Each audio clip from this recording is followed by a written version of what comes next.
Photo లోపల ఉన్నటువంటి ఆ ప్రతిమల దగ్గర అక్షంతలు పట్టుకోవచ్చు, నమస్కారం చేయండి.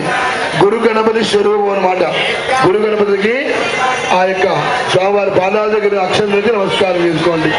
ఓం శుక్లాం